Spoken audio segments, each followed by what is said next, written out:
Hello नमस्कार दोस्तों, स्वागत है आप सभी लोगों का सीडीपीजी वाला पे। मेरा नाम है योगेश लहानकर, आपका हिस्ट्री का एजुकेटर। और इस सेशन में हम लोग जामिया मिलिया इस्लामिया के एमए हिस्ट्री एंट्रेंस में जो डिस्क्रिप्टिव पार्ट आता है उसकी प्रैक्टिस करेंगे। ये तीसरा पार्ट है।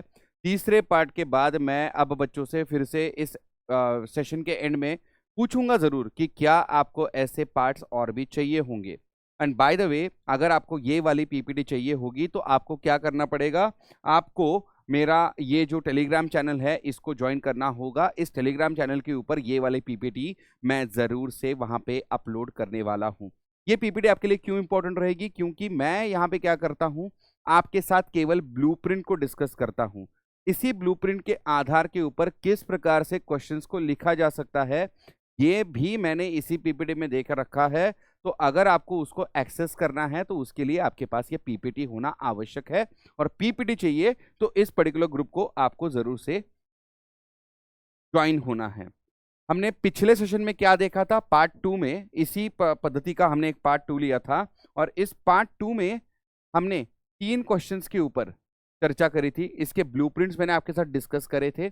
और फिर मैंने ये वादा भी किया था कि जैसे ही ये वीडियो यूट्यूब के ऊपर अपलोड हो जाती है वो वाली पीडीएफ मैं ग्रुप में अवेलेबल करवा दूंगा, राइट। और वो तो हो चुका है। अब पार्ट 3 में हम लोग फिर से एक बार 3 क्वेश्चंस को डिस्कस करेंगे। 3 डिस्क्रिप्टिव क्वेश्चंस को हम लोग डिस्कस करेंगे। अब ये जो क्वेश्चंस मैं आपके लिए लाया हूं ये सारे के सारे आपके पीवाईक्यूज को मद्देनजर रखते हुए बनाए हुए क्वेश्चन, ठीक है। तो मैंने इन क्वेश्चंस को रीड किया, अच्छे से समझा, और उसी प्रकार से अब दूसरे क्वेश्चंस किस प्रकार से पूछे जा सकते हैं ये तय करने के बाद आपके लिए ये सेशंस मैं इन क्वेश्चंस के ऊपर ये सेशंस मैं आपके लिए लाया हूं, ठीक है। तो फिर से एक बार मैं अपील कर दूं, ये जो टेलीग्राम चैनल है इसको आप जरूर से सब्सक्राइब कर लीजिएगा। चलिए बात करते हैं पहले क्वेश्चन के बारे में। पहला क्वेश्चन है, evaluate the changes in the economy that occur during the early medieval period. जो अर्ली मिडिवल पीरियड है आपका, जो लगभग राइज ऑफ द राजपूत से लेके इस्टेब्लिशमेंट ऑफ दिल्ली सल्तनत के बीच का माना जाता है, यानी 750 सी से लेके 1206 तक का लगभग यही माना जाता है ना। 750 सी से लेके 1206 सी का जो पीरियड है इसको हम लोग क्या कहते हैं, अर्ली मिडिवल पीरियड कहते हैं। यहाँ पे अर्थव्यवस्था में, इकोनॉमी में जो कुछ भी चेंजेस आए हैं इसके ऊपर आपको क्या करने को बोला है, इसका इवैल्यूएशन करने को बोला है। इवैल्यूएशन करने को बोला है। तो आपको ना बल्कि क्या चेंजेस आए हैं वो बताने हैं, बल्कि अगर वहां पे कुछ डिबेट्स हैं तो उन डिबेट्स को भी आपको हाईलाइट करना होगा, आपको इवैल्यूएट करना होगा। तो ब्लूप्रिंट समझते हैं क्या है। सबसे पहले यहाँ के जो फीचर्स हैं वो आपको पता होने चाहिए, और इन फीचर्स के ऊपर आपको डिबेट क्या है वो पता होनी चाहिए, तभी आप इसको इवैल्यूएट कर पाएंगे। फॉर एग्जाम्पल हम ये कहते हैं कि अर्ली मिडिवल एरा में, अर्ली मिडिवल पीरियड में एग्रेरियन एक्सपांशन हुआ है। लोग फिर से एक बार कृषि की ओर ज्यादा झुकने लगे, उनका झुकाव जो है अब कृषि की ओर होने लग गया था। आर एस शर्मा तो यहां तक कहते हैं कि there is a decline in trade, ठीक है। जो अपना पॉइंट होगा, पॉइंट नंबर 3 जो डिबेटेड है, डिक्लाइन ऑफ ट्रेड, है ना। तो शुरुआत में हम लोग ये कहेंगे कि भाई साहब यहाँ पे क्या हो गया, एग्रेरियन एक्सपांशन हुआ और नए नए एरियाज में हम लोगों को दिखता है कि एग्रेरियन एक्सपांशन होता है। न्यू एरियाज, यहाँ पे फॉरेस्ट को क्या किया जाता है, फेल किया जाता है, यानी काटा जाता है। ट्राइबल रीजन में जैसे ही एग्रीकल्चर पहुंचता है तो यहाँ पे क्या होता है, पेजेंटाइजेशन, पेजेंटाइजेशन ऑफ ट्राइबल्स, ये चीज होती है। यानी जो ट्राइबल्स पहले जंगल में रहते थे और अपनी उपजीविका कुछ अलग साधनों से वो ये करते थे, मतलब अपनी उपजीविका अलग साधनों से वो चलाते थे, अब वही ट्राइबल्स एग्रीकल्चर करने लग गए हैं। पेजेंटाइजेशन ऑफ ट्राइबल्स होने लग गया था, है ना। और इसके ऊपर आपको क्या बताना चाहिए कि देखो, there is an increase in agrarian base, the land under agricultural cultivation has increased, integration of hinterland has also happened, forests have been fallen so that agriculture can take place। ये चीज आपको यहाँ पे इंट्रोडक्शन में बतानी है। दूसरा, land grant system यहाँ पे आती है, जहाँ पे लैंड में अब बहुत ज्यादा ये देखने को मिलता है, एक वैल्यू अटैच्ड हमें देखने को मिलता है। और इसी वजह से ब्राह्मणों को हम बहुत बड़े पैमाने पे रॉयल्टी जो है लैंड ग्रांट करते हुए देखते हैं, है ना। इनको भूमि जो है अनुदान के तरह देने का एक सिलसिला यहाँ पे बहुत बड़े पैमाने पे चालू हो जाता है। अब इसका जो इतिहास है हमको पता है, आपके 2026 के सीईटी पीजी में क्वेश्चन आया था कि सबसे पहले लैंड ग्रांट कौन से इनके डायनेस्टी के टाइम पे दी गई थी। तो आप सभी को उत्तर तो पता होगा, बहुत आसान है, Satavahanas, first century BC. First century BC से अभी हम लोग लगभग 7th 8th सेंचुरी की बात कर रहे हैं। ये पूरा का पूरा लैंड ग्रांट का सिस्टम जो है बीच में बहुत ज़्यादा ये बढ़ जाता है। हम देखते हैं गुप्तास के टाइम पे भी बढ़ता है, उसके बाद हम लोग देखते हैं हर्षवर्धन के टाइम पे, हर्षवर्धन खुद नालंदा यूनिवर्सिटी को वगैरह बहुत बड़ा अनुदान देता है, भूमि अनुदान वगैरह, है ना। तो ये भूमि अनुदान काफ़ी बढ़ रहा है, ब्राह्मणों को मिल रहा है, बुद्धिस्ट विहारास को वगैरह मिल रहा है। और बाद के समय में हम लोग यहाँ तक देखते हैं कि ब्राह्मणों के अलावा राजा की ड्यूटी करने वाले एडमिनिस्ट्रेटर्स को, यानी प्रशासनिक जो अफसर हैं, उनको भी ये लैंड ग्रांट्स मिल रहे हैं। तो लैंड ग्रांट जो है एक तरह से देखा जाए तो इनमें वृद्धि आती हुई हमें यहाँ पे देखने को मिलती है। कब? अर्ली मिडिवल एरा में, है ना। सो लैंड ग्रांट सिस्टम यहाँ पे होती है, ब्राह्मण, टेम्पल्स, ऑफिशियल सभी को ये दिए जाते हैं। और यहाँ पे आपको ना बल्कि यहाँ से भू राजस्व जमा करने के अधिकार मिलते हैं, बल्कि यहाँ पे प्रशासनिक अधिकार भी यहाँ पे मिलते हैं, जिनको ये लैंड ग्रांट्स मिलते हैं। तो ये बात भी आपको बतानी चाहिए। हिस्टोरियोग्राफी में देखिए आर.एस. शर्मा कहते हैं कि यहाँ पे राइज ऑफ फ्यूडलिज्म होता है, और सामंतास जो हैं, ये जो लॉर्ड्स हैं जिनको भूमि अनुदान दिया जाता है, ये सामंत बन के उभर के सामने आते हैं, इनके हाथ में बहुत सारी पावर है, ऐसे वो कहते हैं। और साथ ही साथ कहते हैं कि चूंकि अब पूरा का पूरा सिस्टम एग्रीकल्चर के ऊपर डिपेंडेंट हो चुका है, तो ऐसे में अब डिक्लाइन इन ट्रेड हमें देखने को मिलता है, अर्बन सेंटर्स में भी डिक्लाइन आता है, और ये बहुत बड़ी डिबेट चलती है। आर.एस. शर्मा कहते हैं कि यहाँ पे देखिए एक डिक्लाइन आता है, अर्बन डीके है, लेकिन एक तरीके से देखा जाए तो इसको चैलेंज करते हैं बी.डी. चट्टोपाध्याय। वो कहते हैं कि किस प्रकार के टोटल डिक्लाइन की बात हो रही है, हमें कोई टोटल डिक्लाइन देखने को नहीं मिलता। बहुत सारे स्कॉलर्स साउथ इंडिया का एग्जाम्पल देते हैं, चोलास का एग्जाम्पल देते हैं, क्योंकि चोलास स्पेशली 850 CE के बाद बहुत बड़े बड़े नगरों का निर्माण मॉडर्न डे तमिलनाडु के रीजन में करते हैं। यहाँ पे ट्रेड एंड कॉमर्स बड़े जोरों शोरों से चल रहा है। तो ऐसे में चोलास का उदाहरण देते हुए हम इस पर्टिकुलर थियरी को क्वेश्चन कर सकते हैं।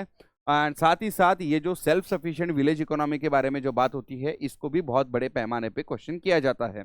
ये सारी चीजें हम इस पर्टिकुलर पैराग्राफ में लिखेंगे, राइट। आगे राइज ऑफ फ्यूडलिज्म, ये भाई देखो एक ऐसी चीज है जिसको कोई डिनाई नहीं करता।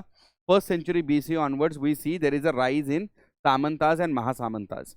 The intermediaries who hold power, they have revenue collection powers, they have administrative powers, to some extent they have judicial powers as well, right? So decentralization यहाँ पे काफी बड़े पैमाने पे होता है, decentralization, ठीक है। And land as a resource यहाँ पे जो है एक पूरी तरीके से इस्टेब्लिश अब हो चुका है, राइट। मोनेटाइजेशन वर्सेस बार्टर, इसके ऊपर भी चर्चा होती है, क्योंकि यहाँ पे कॉइन यूसेज तो है, लेकिन इसमें हमें थोड़ी बहुत गिरावट देखने को मिलती है। कुछ ऐसे रीजन्स हैं स्पेशली गैंजेटिक वैली में, जहाँ पे हमें कॉइन यूसेज में बहुत बड़े पैमाने पे गिरावट देखने को मिलती है, और इसी वजह से बहुत सारे स्कॉलर्स इसको पार्शियल डीमोनेटाइजेशन भी कहते हैं। लोकलाइज एक्सचेंज सिस्टम्स यहाँ पे बहुत बड़े पैमाने पे अब यूज होने लग गई थी, लेकिन क्या कॉइन्स का इस्तेमाल पूरी तरीके से बंद हुआ था, ये कहना सही होगा?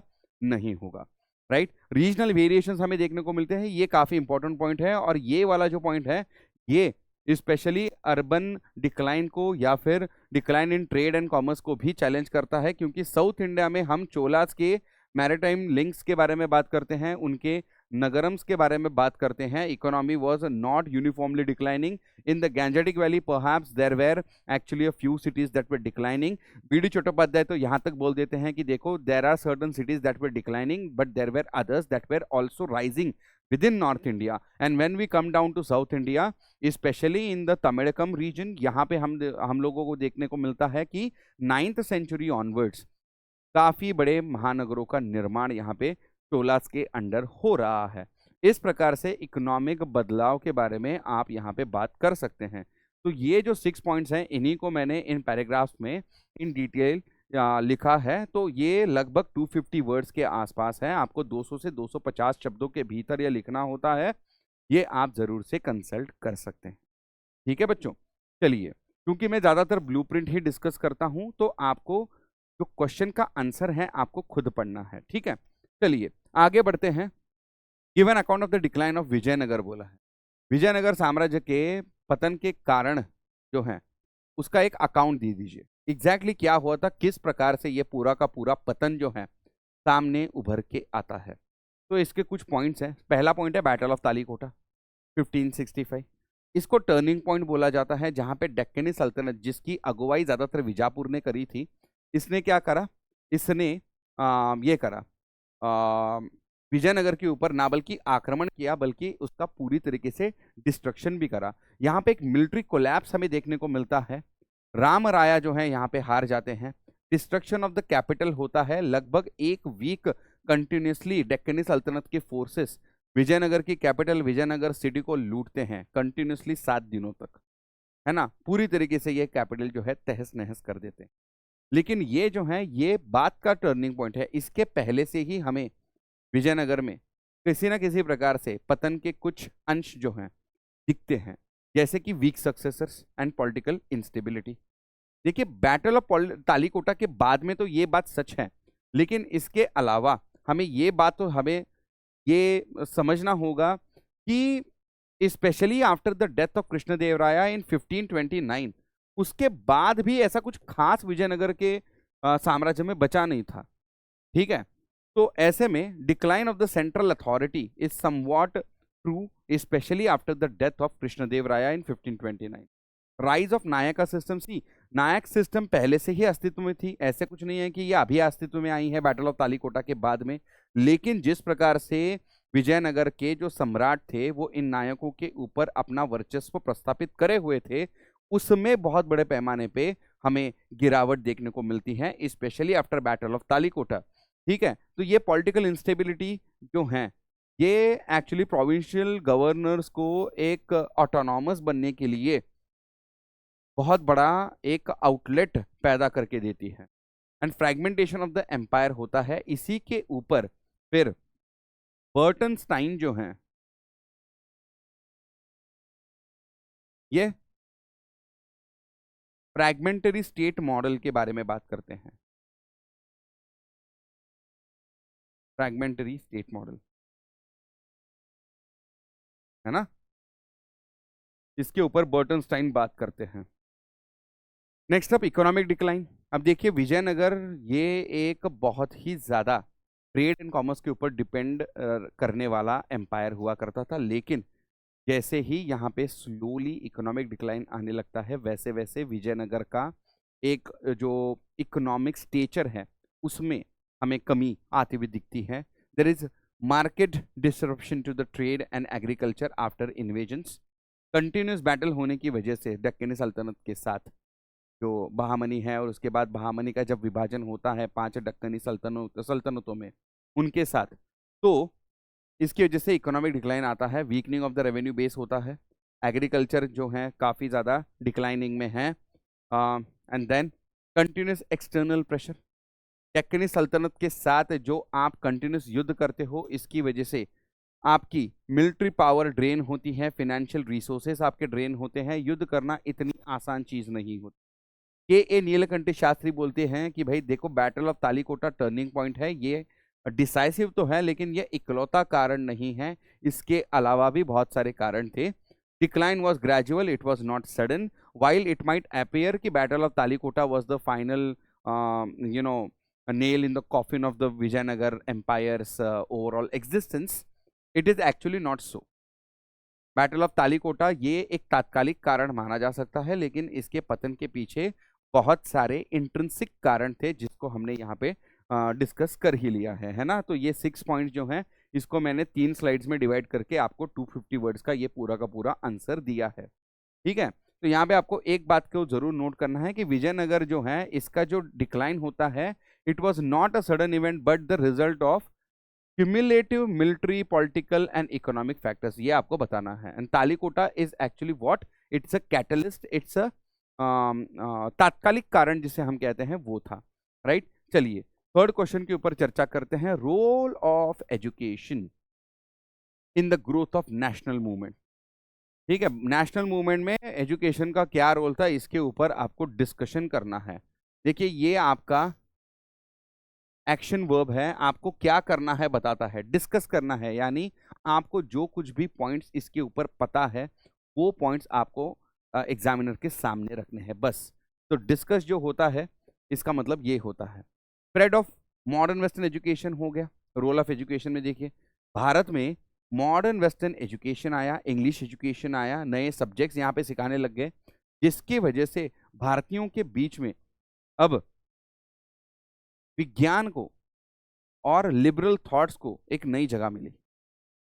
पूरे विश्व में जिन विचारों के ऊपर चर्चा हो रही थी उन्हीं विचारों को यहाँ पे फिर से एक बार भारत में डिस्कस किया जाने लग गया। Liberty, equality, nationalism, fraternity, democracy, one vote, one value, इस प्रकार की जो चीजें हैं जिनके ऊपर पूरे वर्ल्ड में अब चर्चा होने लग गई थी, उसके ऊपर अब भारतीय लोग भी चर्चा करने लगे thanks to western education, right. Next up, creation of an educated middle class. अब ये काफी इंपॉर्टेंट है।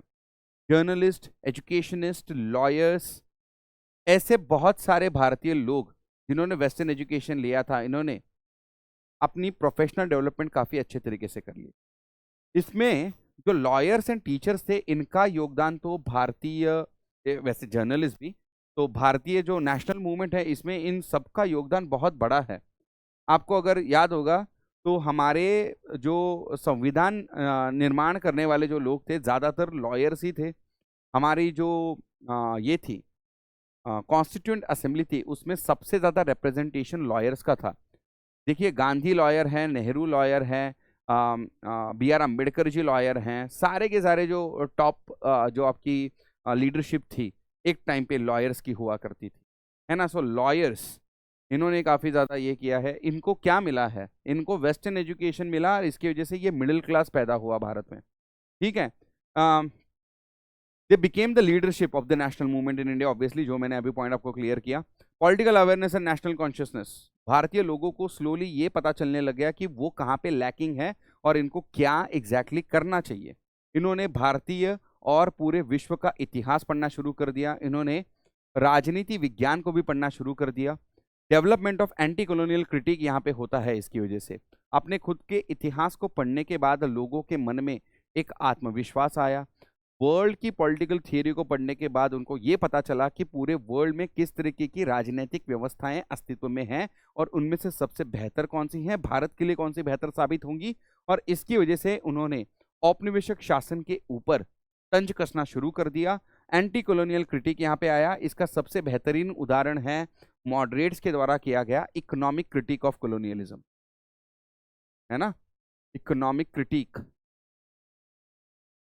Of colonialism by the moderates, right. Next अब देखिए, चौथा पॉइंट है role of press and literature. Press ने ऐसे बहुत सारे समाचार पत्र लाए जिन्होंने लोगों की आंखें खोल दी, चाहे वो इल्बर्ट बिल कंट्रोवर्सी हो, चाहे वो रॉलेट एक्ट हो, या चाहे वो दूसरा कोई ऐसा लोगों को बहुत ही ज़्यादा उनका ये करने वाला, हक उनसे छीनने वाला कोई एक्ट हो। इन सभी के बारे में समाचार पत्रों में बहुत ही खुल के बात होने लग गई थी, जिसकी वजह से एक नेशनलिस्ट सेंटिमेंट्स पूरे भारत में डेवलप होने के लिए बहुत ही ज़्यादा यहाँ पे ये मिली, मदद मिली। पांचवा जो मुद्दा है, educational institutions as centres of nationalism. हम लोग देखते हैं कि कैलकाटा यूनिवर्सिटी जैसी यूनिवर्सिटी नेशनलिज्म का नर्व सेंटर बन चुकी थी। कैलकाटा सिटी और उसमें भी कैलकाटा यूनिवर्सिटी नेशनलिज्म का नर्व सेंटर बनी थी।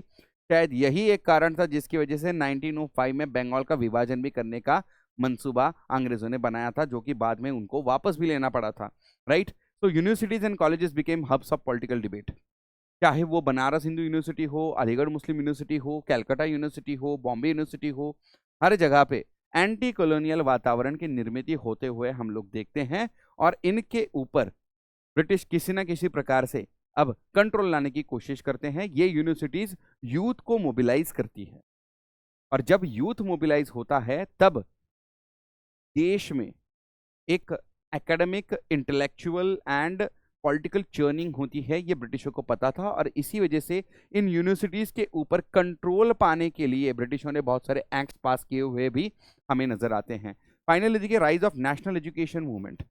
National education movement 20th century में सबसे पहले बार आता है। It was a reaction against colonial education in 1905। Institutions like national council of education जो 1905 में आता है, वैसे ठीक है, ये आता है। It was to promote indigenous values and self reliance. ब्रिटिशों के बनाए हुए कॉलोनियल आइडियल्स को फॉलो करने वाले एजुकेशनल इंस्टीट्यूशंस के ऊपर निर्भर ना रहते हुए हमें खुद की जो एजुकेशनल इंस्टीट्यूशंस हैं उनको हमें अस्तित्व में लाना पड़ेगा। ये चीज़ इंडियन नेशनल मूवमेंट के जो लीडरशिप है उनको अब बहुत अच्छे तरीके से समझ में आ गई थी, और इसी वजह से 1905 में नेशनल काउंसिल ऑफ एजुकेशन वगैरह की स्थापना होती है। तो इस प्रकार से एजुकेशन इंडियन नेशनल मूवमेंट में एक बहुत ही ज्यादा इंपॉर्टेंट रोल प्ले करता है, राइट। सो इस प्रकार से आप इस आंसर को लिख सकते हैं। फिर से एक बार 2 से 3 स्लाइड्स में मैंने इस आंसर को आपको दिया हुआ है, लगभग 200 से लेके 250 वर्ड्स में, ठीक है।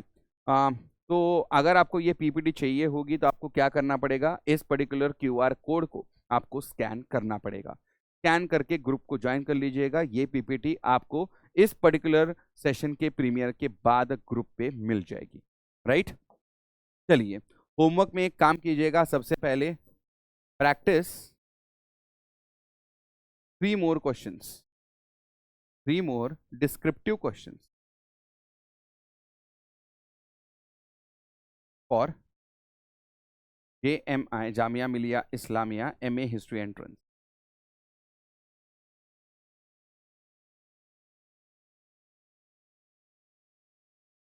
और दूसरी एक चीज जो आपका होमवर्क है वो है, लेट मी नो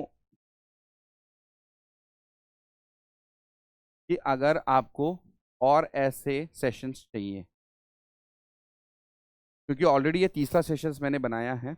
तो let me know if you would like to have more sessions of this kind, ठीक है। तो ये आपके 2 इंपॉर्टेंट होमवर्क्स हैं। ये जो दूसरी चीज है आपको चैट बॉक्स में करनी है। चैट बॉक्स में बताइए, let me know whether you would like to have more sessions of this kind for Jamia Millia Islamia MA history sessions, MA history descriptive syllabus, ठीक है। समरी में देखिए, हमने 3 क्वेश्चंस डिस्कस करे, 3 क्वेश्चंस, और इन तीनों क्वेश्चंस की हमने क्या क्या करी, ब्लूप्रिंट पहले डिस्कस करी। Blueprint was discussed in detail, ठीक है बच्चों। So with this we are coming to an end of this session. Thank you very much, right? I hope this session proves fruitful to you. Thank you. Bye bye.